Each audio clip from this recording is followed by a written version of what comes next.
When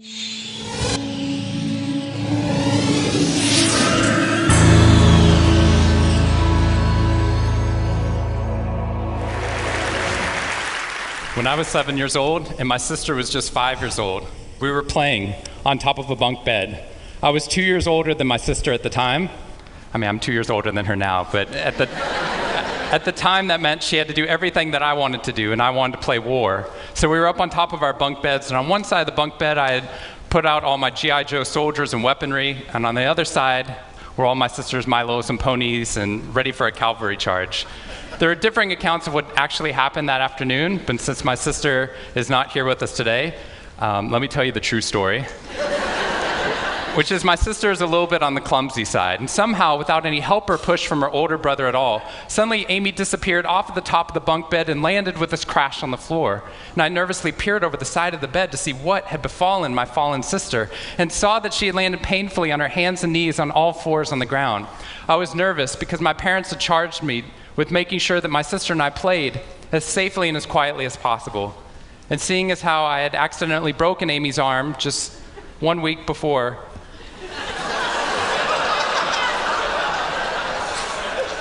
heroically pushing her out of the way of an oncoming imaginary sniper bullet, for which I have yet to be thanked. I was trying as hard as I could. She didn't even see it coming. I was trying as hard as I could to be on my best behavior, and I saw my sister's face this wail of pain and suffering and surprise, threatening to erupt from her mouth and threatening to wake my parents from the long winter's nap for which they had settled. So I did the only thing my little frantic 7-year-old brain could think to do to avert this tragedy. If you have children, you've seen this hundreds of times before. I said, Amy, wait, don't cry, don't cry. Did you see how you landed? No human lands on all fours like that. Amy, I think this means you're a unicorn.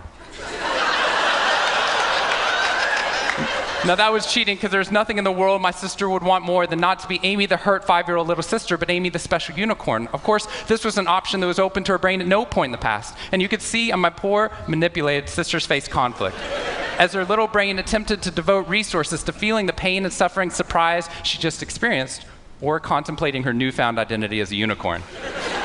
And the latter won out. Instead of crying, instead of ceasing our play, instead of waking my parents with all the negative consequences that would have ensued for me, instead, a smile spread across her face, and she scrambled right back up onto the bunk bed with all the grace of a baby unicorn. With one broken leg. What we stumbled across at this tender age of just 5 and 7, we had no idea at the time, was something that was going to be at the vanguard of a scientific revolution occurring 2 decades later in the way that we look at the human brain. What we had stumbled across is something called positive psychology, which is the reason that I'm here today and the reason that I wake up every morning. When I first started talking about this research outside of academia, out with companies and schools, the very first thing they said to never do is to start your talk with a graph. The very first thing I wanted to do is start my talk with a graph. This graph looks boring, but this graph is the reason that I get excited and wake up every morning. And this graph doesn't even mean anything. It's fake data. What we found is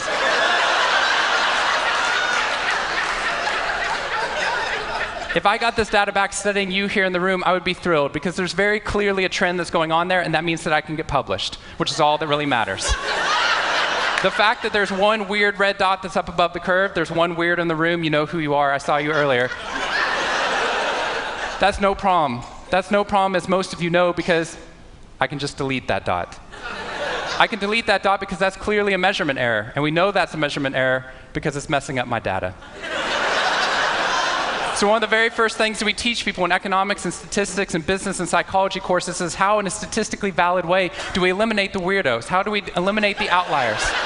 So that we can find the line of best fit, which is fantastic if I'm trying to find out how many Advil the average person should be taking, too. But if I'm interested in potential, if I'm interested in your potential, or for happiness, or productivity, or energy, or creativity, what we're doing is we're creating the cult of the average with science. If I ask a question like, how fast can a child learn how to read in a classroom? Scientists change the answer to, how fast does the average child learn how to read in that classroom? And then we tailor the class right towards the average. Now, if you fall below the average on this curve, then psychologists get thrilled, because that means you're either depressed, or you have a disorder, or hopefully both.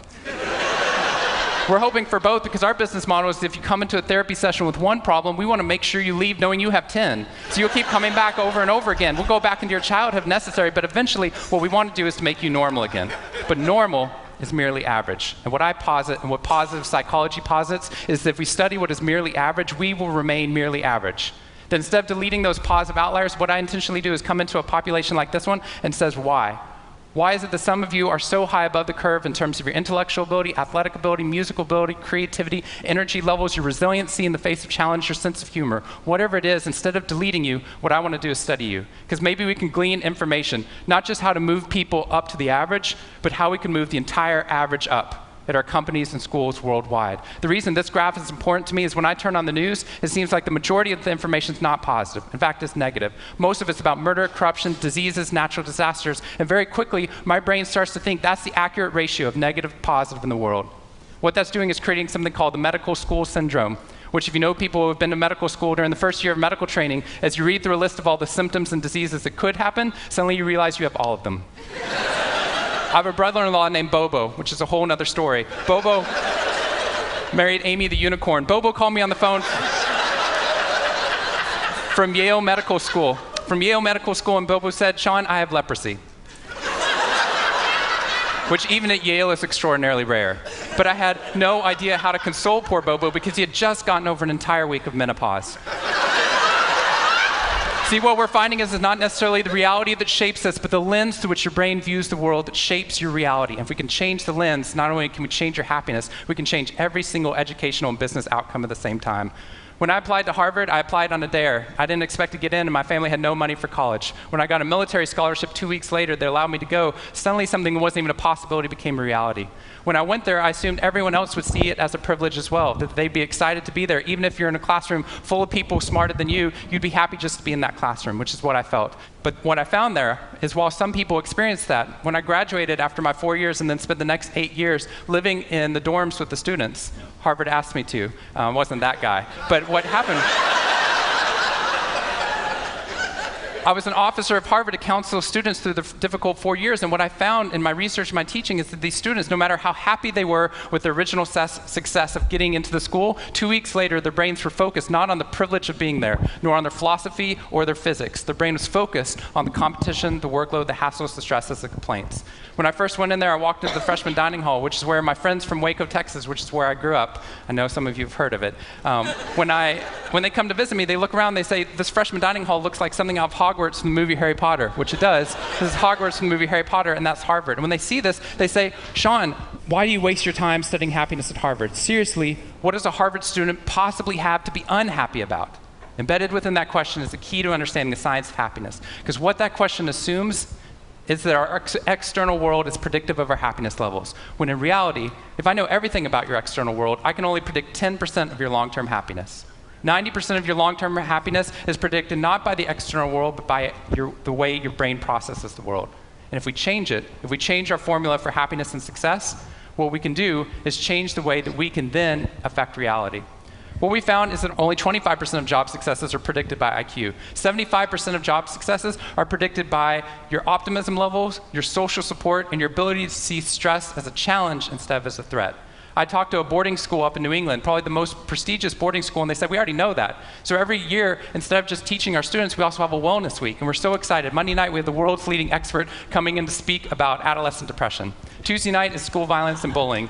Wednesday night's eating disorders. Thursday night is illicit drug use. And Friday night, we're trying to decide between risky sex or happiness. I said, that's most people's Friday nights.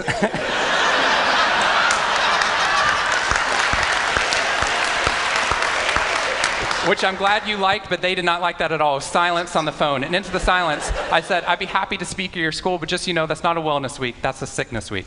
What you've done is you've outlined all the negative things that can happen, but not talked about the positive. The absence of disease is not health. Here's how we get to health. We need to reverse the formula for happiness and success.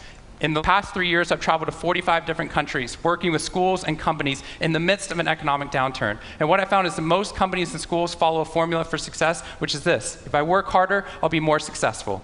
And if I'm more successful, then I'll be happier. That undergirds most of our parenting styles, our managing styles, the way that we motivate our behavior. And the problem is, it's scientifically broken and backwards for two reasons. First, every time your brain has a success, you just change the goalpost of what success looked like. You got good grades, now you have to get better grades. You got into a good school, now you have to get a better school. You got a good job, now you have to get a better job. You hit your sales target, we're going to change your sales target. And if happiness is on the opposite side of success, your brain never gets there. What we've done is we've pushed happiness over the cognitive horizon as a society. And that's because we think we have to be successful, then we'll be happier.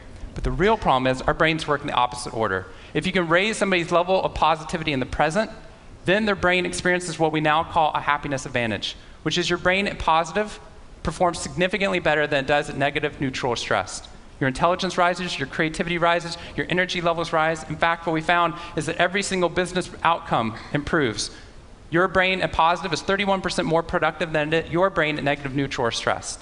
You're 37% better at sales. Doctors are 19% faster, more accurate at coming up with the correct diagnosis when positive instead of negative, neutral, or stressed, which means we can reverse the formula. If we can find a way of becoming positive in the present, then our brains work even more successfully as we're able to work harder, faster, and more intelligently. What we need to be able to do is to reverse this formula so we can start to see what our brains are actually capable of. Because dopamine, which floods into your system when you're positive, has two functions.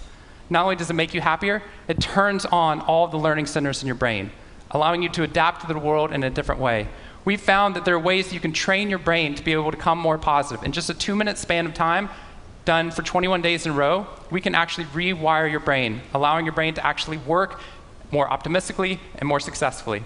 We've done these things in research now in every single company that I've worked with, getting them to write down 3 new things that they're grateful for 21 days in a row, 3 new things each day. And at the end of that, their brain starts to retain a pattern of scanning the world not for the negative, but for the positive first. Journaling about one positive experience you've had over the past 24 hours allows your brain to relive it. Exercise teaches your brain that your behavior matters. We find that meditation allows your brain to get over the cultural ADHD that we've been creating by trying to do multiple tasks at once, and allows our brains to focus on the task at hand. And finally, random acts of kindness or conscious acts of kindness. We get people, when they open up their inbox, to write one positive email praising or thanking somebody in their social support network. And by doing these activities and by training your brain, just like we train our bodies, what we found is we can reverse the formula for happiness and success, and in doing so, not only create ripples of positivity, but create a real revolution. Thank you very much.